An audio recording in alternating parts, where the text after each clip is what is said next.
बच्चों, आज मैं आपको chemistry class 12 first chapter solid state में 15वां पार्ट आपका इस वीडियो में जो क्रिस्टल्स होते हैं उनमें दोष क्या है, उनमें डिफेक्ट्स क्या होते हैं या उनमें अपूर्णताएं क्या होते हैं। प्यारे बच्चों, ध्यान से ये समझना है यहाँ पर कि जैसे कोई क्रिस्टल है तो क्रिस्टल में जो परमाणु है वो धनायन या ऋणायन परमाणु आपस में मिल करके जो है क्रिस्टल की रचना करते हैं।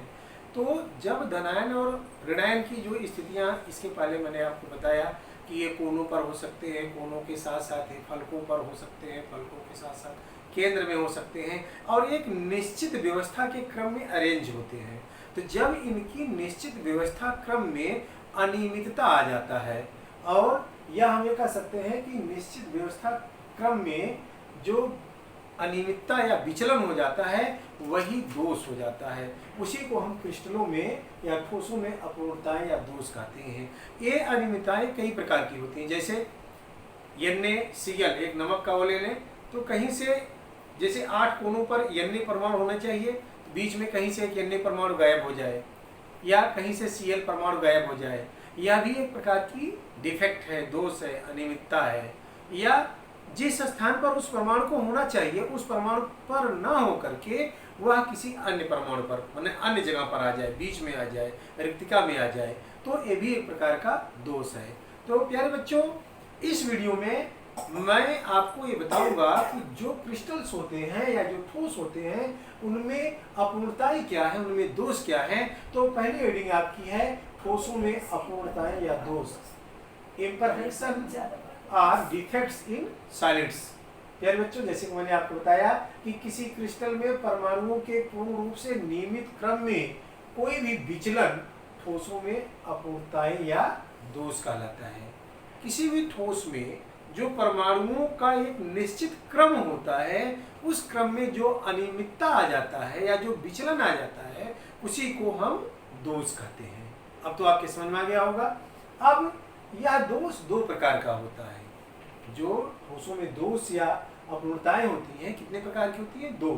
पहला है बिंदु दोष, पॉइंट डिफेक्ट, और दूसरा है रेखीय दोष, लाइन डिफेक्ट्स। अब प्यारे बच्चों, बिंदु दोष क्या है? बिंदु दोष माने जो परमाणु के चारों ओर का व्यवस्था क्रम, परमाणु को हम बिंदु मान सकते हैं क्योंकि परमाणु इतने छोटे होते हैं, इतने सूक्ष्म होते हैं, वो एक बिंदी रखी जाए तो उससे भी छोटे होते हैं। हम सब अपनी नग्न आंखों से उसे देख नहीं सकते हैं। तो एक क्रिस्टलीय पदार्थ में एक परमाणु के चारों ओर की आदर्श व्यवस्था में विचलन या अनियमितता बिंदु दोष कहलाता है। प्यारे बच्चों, एक बात पुनः आप समझे कि एक क्रिस्टलीय पदार्थ में एक परमाणु के चारों ओर की आदर्श व्यवस्था में जो अनियमितता या विचलन होती है उसे हम बिंदु दोष कहते हैं। उसके बाद रेखीय दोष क्या है? अब ये जो है क्रिस्टलीय पदार्थ में होता है बिंदु दोष, परंतु रेखीय दोष या लाइन डिफेक्ट्स जो होते हैं वो जालक बिंदुओं की पूर्ण पंक्ति में मतलब जालक बिंदुओं की एक पंक्ति, एक व्यवस्था बन जाती है। माने एक एक के क्रिस्टल जो होते हैं, मतलब जिसको हम एक एक कोष्ठिका कहते हैं, एक एक कोष्ठिकाएं आपस में जुड़ करके एक पूरा क्रिस्टल जालक बनाते हैं, एक लाइन में, एक रेखा में बन जाते हैं। अर्थात जालक बिंदुओं की पूर्ण पंक्ति में आदर्श व्यवस्था में विचलन रेखीय दोष कहलाता है। अब हमें ये समझना है कि ये जो बिंदु दोष है और रेखीय दोष ये भी कई प्रकार के होते हैं। तो सबसे पहले आप ये देखें कि पॉइंट डिफेक्ट, बिंदु दोष मुख्य रूप से दो प्रकार का होता है। पहला है स्टाइकियोमेट्री दोष, स्टाइकियोमेट्रिक डिफेक्ट्स पहला, और दूसरा है नॉन स्टाइकियोमेट्री दोष या नॉन स्टाइकियोमेट्रिक डिफेक्ट्स। अब आप ध्यान दें कि स्टाइकियोमेट्री दोष क्या है। अब इसमें स्टाइकियोमेट्री दोष का तात्पर्य ये होता है प्यारे बच्चों कि जैसे कोई क्रिस्टल है या कोई एकक कोष्ठिका है तो उस एकक कोष्ठिका में जो धनायन या ऋणायन परमाणु होते हैं दोनों जो है अपने किसी एक स्थान से विचलित हो जाते हैं। जैसे यहाँ मैं लिखा हूँ कि यदि क्रिस्टल में विचलन इस प्रकार की होती है कि इससे धनायनों तथा ऋणायनों का अनुपात वही रहता है जो कि आणविक सूत्र द्वारा प्रदर्शित होती है। या ऐसा हम कह सकते हैं कि ऐसी अनियमितताएं जिनसे ठोस की स्टाइकियोमेट्री विक्षुब्ध नहीं होती। विक्षुब्ध माने विक्षुब्ध का मतलब ये होता है कि डिस्टर्ब नहीं होती है, माने जो स्टाइकियोमेट्री उसकी होती है वो कहीं से डिस्टर्ब नहीं होती है, माने अणुसूत्र में उसके कोई परिवर्तन नहीं होता है। स्टाइकियोमेट्री दोष कहलाता है। इस प्रकार के दोषों को आंतरिक दोष या ऊष्मागतिक दोष भी कहा जाता है। ऐसे दोषों को आंतरिक दोष या ऊष्मागतिक दोष भी कहते हैं। अब ये दोष जो है वैसे मुख्य रूप से दो ही प्रकार के होते हैं। स्टाइकियोमेट्रिक दोष मुख्य रूप से दो प्रकार के होते हैं, लेकिन यहाँ हमें दो दोष और इसके बाद पढ़ने हैं। एक है साटकी दोष और दूसरा है फ्रेंकल दोष। मीन्स जो स्टाइकियोमेट्रिक के दो दोष हैं उन्हें दो वैज्ञानिकों ने, एक साटकी नामक वैज्ञानिक और एक फ्रेंकल नामक वैज्ञानिक ने भी कुछ अपने विचार इन पर प्रस्तुत किए, इसलिए इसे साटकी दोष तथा फ्रेंकल दोष भी कहते हैं। तो प्यारे बच्चों, अब जो स्टाइकियोमेट्रिक दोष है ये इनमें मुख्य रूप से दो हैं। वैसे में यहाँ पर वैज्ञानिक के नाम के आधार पर चार प्रकार में पढ़ना है। पहला है रिक्तिका दोष, वैकेंसी डिफेक्ट्स। दूसरा है अंतराकाशी दोष, इंटरस्टेशियल डिफेक्ट्स। और तीसरा है साटकी दोष, साटकी डिफेक्ट। और चौथा है फ्रेंकल दोष अर्थात फ्रेंकल डिफेक्ट। प्यारे बच्चों, इसके बाद हम आपको बताएंगे कि रिक्तिका दोष क्या है और अंतराकाशी दोष क्या है। इस वीडियो में दो दोष हम आपको और बताएंगे। उसके बाद फिर साटकी दोष तथा फ्रेंकल दोष ये बहुत ही इंपॉर्टेंट है, इनमें अंतर भी है और बोर्ड परीक्षाओं में बहुत पूछे जाते हैं। इसको मैं अगले वीडियो में बताऊंगा। अर्थात आप सबसे मतलब ये सारी परिभाषाएं मैं एक बार लिखा हूँ, इसे आप नोट कर लें, तब मैं आगे इनके दोनों प्रकारों को मैं आपको बताता हूँ। पहला रिक्तिका दोष और दूसरा अंतराकाशी दोष।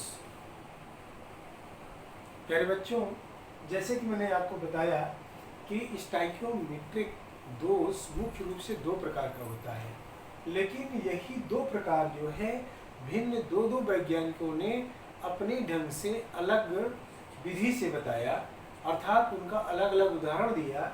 इसलिए इनके जो मुख्य दो प्रकार हैं वो रिक्तिका दोष, वैकेंसी डिफेक्ट्स तथा अंतराकाशी दोष अर्थात इंटरस्टेशियल डिफेक्ट्स, इन्हें हम कहते हैं। तो सबसे पहले हम आपको बता दें रिक्तिका दोष किसे कहते हैं। जब क्रिस्टलीय दोष में कुछ जालक स्थल रिक्त होते हैं तो उसे रिक्तिका दोष कहते हैं। जैसे परमाणुओं का जो एक क्रम होता है कि धनायन और ऋणायन जो आयन व्यवस्थित होते हैं, तो उनमें से कुछ रिक्त हो जाए, खाली हो जाए, वहाँ परमाणु ना हो। और वहाँ परमाणु ना होने से जो इस प्रकार के क्रिस्टल होते हैं उनका जो घनत्व होता है कम हो जाता है। अतः फिर से आप इसे समझें कि जब क्रिस्टलीय दोष में कुछ जालक स्थल रिक्त होते हैं तो उसे रिक्तिका दोष कहते हैं। और इस दोष के कारण पदार्थ का या क्रिस्टल का घनत्व कम हो जाता है।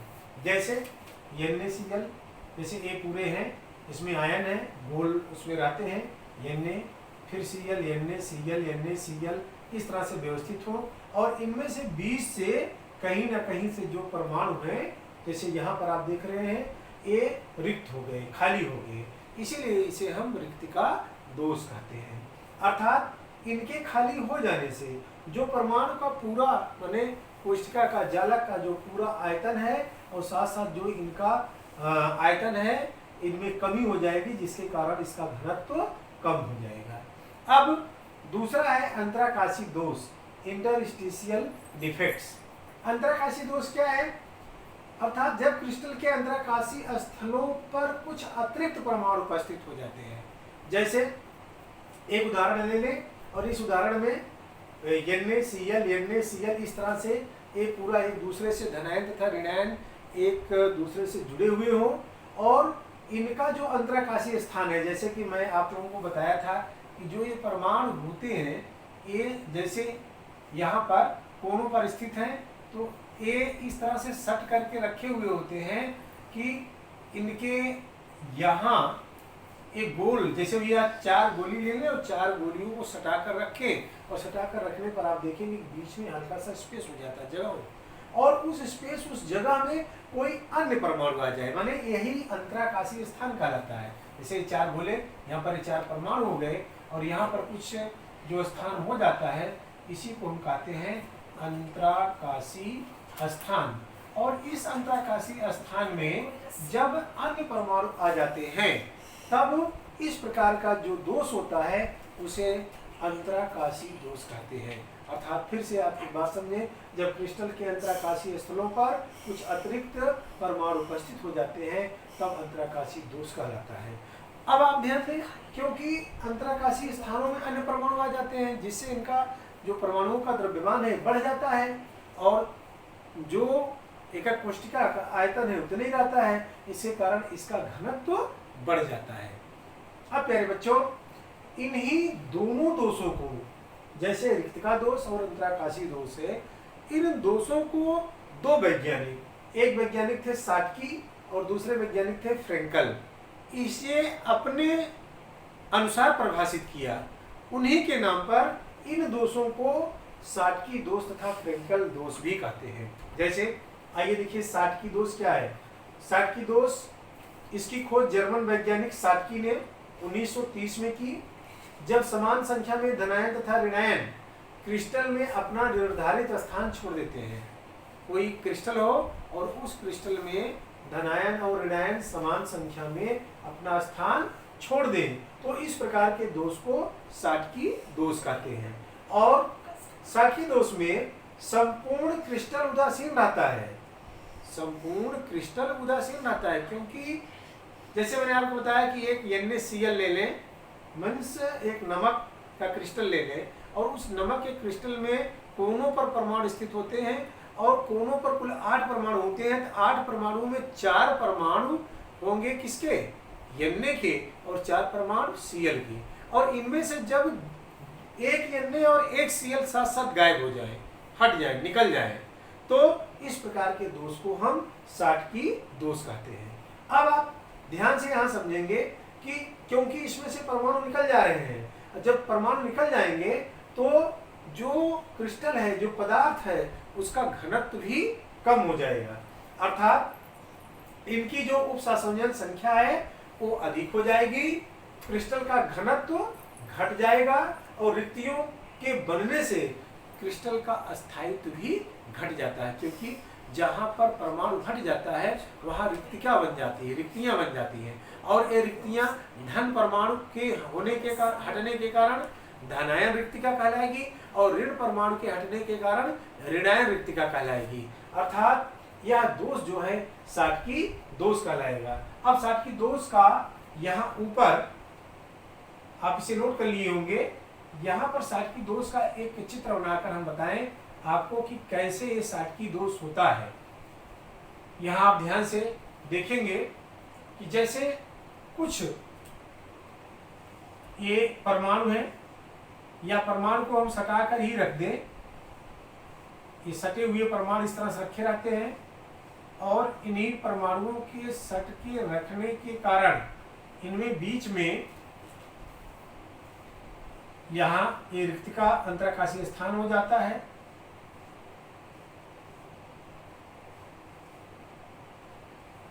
अब आप ध्यान से यहाँ देखें, इस तरह से ये आगे ऐसे परमाणु एक दूसरे से सट ये रखे हुए होते हैं। यदि इनमें से ध्यान से देखा जाए, ये Na है, Cl, Na, Cl, Na, Cl, Na, Cl, Na, Cl, Na, Cl, ये सारे परमाणु जो है इस तरह से इसमें अरेंज हो, व्यवस्थित हो, NaCl, NaCl, NaCl, NaCl, Na, Cl, NaCl। अब इनमें से कहीं से, जैसे मान लें यहाँ से ये धनायन, Na हट गया और यहाँ से ये ऋणायन, क्योंकि धनायन तथा ऋणायन समान, माने एक धनायन हटेगा तो एक ऋणायन हटेगा, जिससे परमाणु उदासीन रहे। ऐसा ना हो कि अगर एक धनायन हट जाएगा तो एक ऋणायन इसमें बढ़ जाएगा, और एक अगर ऋणायन हट जाएगा तो एक धनायन बढ़ जाएगा। जब हटेंगे तो इसमें से धनायन तथा ऋणायन साथ साथ हटेंगे। इसलिए इस प्रकार का जो दोष कहलाता है उसे फ्रैंकल दोष कहते हैं। अब परमाणुओं के हटने के कारण इसका जो घनत्व है वो कम हो जाता है और इनका उपसंयोजन संख्या जो है अधिक हो जाती है। इसी प्रकार आइए, इसका जस्ट उल्टा है फ्रैंकल दोष। फ्रैंकल दोष किसे कहते हैं? अच्छा, इनके उदाहरण क्या है? इनमें ऐसे परमाणु आते हैं जो आयनित होते हैं। जैसे आप लोग इसके पहले कक्षाओं में पढ़े होंगे कि एक आयनिक बंध होता है, एक सहसंयोजन बंध होता है, उप सहसंयोजक बंध होता है, या विद्युत संयोजक बंध होता है। तो विद्युत संयोजक बंध और आयनिक बंध एक प्रकार से समान होते हैं।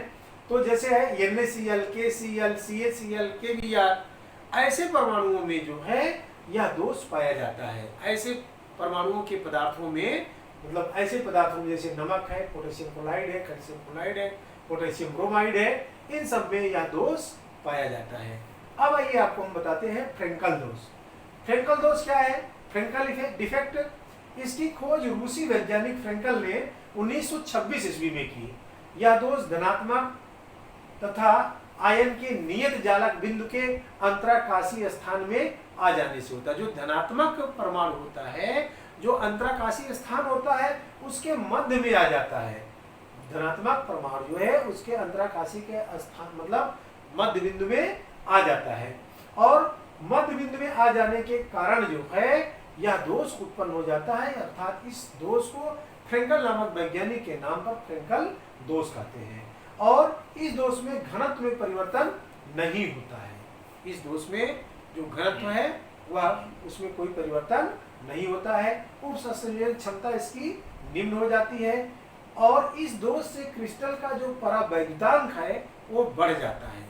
इस दोष से क्रिस्टल का परावैद्युतांक बढ़ जाता है। जैसे इसका एक चित्र हम आपको यहाँ बनाकर दिखाते हैं कि किस तरह से यह दोष उत्पन्न होता है। जैसे इसमें कैसे परमाणु होते हैं, इसके उदाहरण क्या हैं?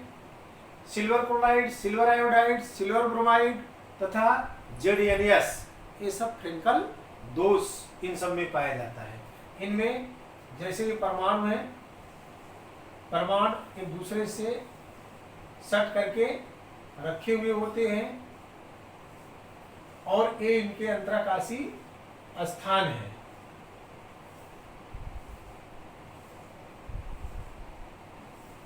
ये सारे परमाणु इस तरह से रखे हैं। अब इनमें मान लें कि ये Ag है, ये Cl है, Ag, Cl, Ag, Cl, Ag, Cl, Ag, Cl, Ag, Cl, और यहाँ Cl, Ag, Cl, Ag। अब ये जो बीच में है ये अंतराकाशीय स्थान है, ये अंतराकाशीय स्थान है, और अंतराकाशीय स्थान में जो धनायन परमाणु है ये कहाँ जाता है?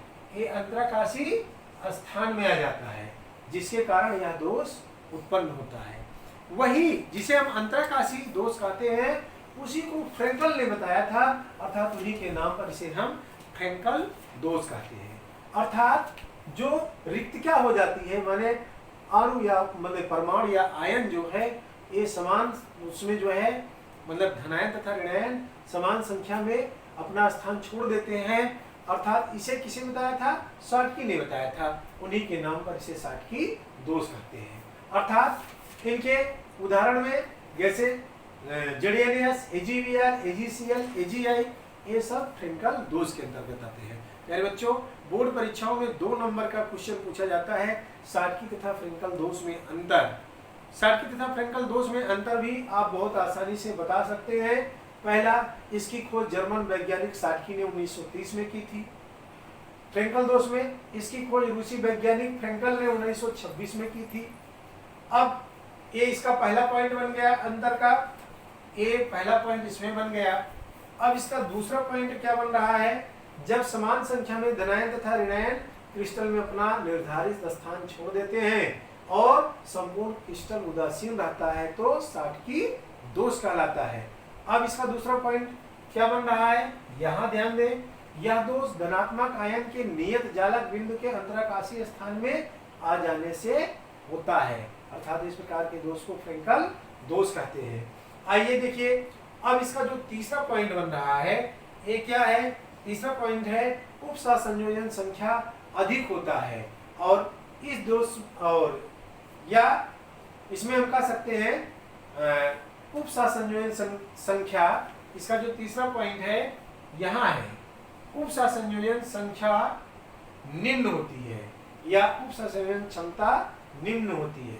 अब इसका चौथा पॉइंट है कि क्रिस्टल का घनत्व, चौथा पॉइंट यहाँ पर बन रहा है, क्रिस्टल का घनत्व घट जाता है, और यहाँ क्या है, इस दोष में चौथा पॉइंट बन रहा है, इस दोष में घनत्व में परिवर्तन नहीं होता है।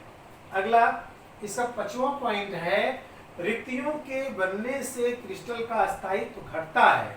इसका पांचवा पॉइंट क्या है, इस दोष से क्रिस्टल का परावैद्युतांक बढ़ता है। फिर इनमें ए मतलब चित्र के माध्यम से, यहाँ पर जैसे उदाहरण है NaCl, KCl, CaCl, KBr, और इनकी एक जालक की संरचना है जिसमें ए रिक्तिकाएं हैं। यहाँ पर ये रिक्तिका है, माने यहाँ पर परमाणु उपस्थित नहीं है, इसलिए इसे हम साटकी दोष कहते हैं। और इसके उदाहरण है ZnS, AgBr, AgCl, AgI। इनमें जो धनायन परमाणु है अपना स्थान छोड़ करके अंतराकाशीय स्थान में चला गया है, इसलिए इसे हम फ्रैंकल दोष कहते हैं। प्यारे बच्चों, ये बोर्ड परीक्षा के लिए इम्पोर्टेंट है, फ्रैंकल तथा साटकी दोष में अंतर। और साथ साथ कुछ ऐसे होते हैं जो जैसे AgBr ऐसा परमाणु है जिनमें साटकी दोष तथा फ्रैंकल दोष दोनों उत्पन्न होते हैं। प्यारे बच्चों, इस वीडियो में सिर्फ इतना ही। अब हम अगले वीडियो में आपको नॉन स्टाइकियोमेट्रिक दोष के बारे में बताएंगे। आज के वीडियो में सिर्फ इतना ही। धन्यवाद।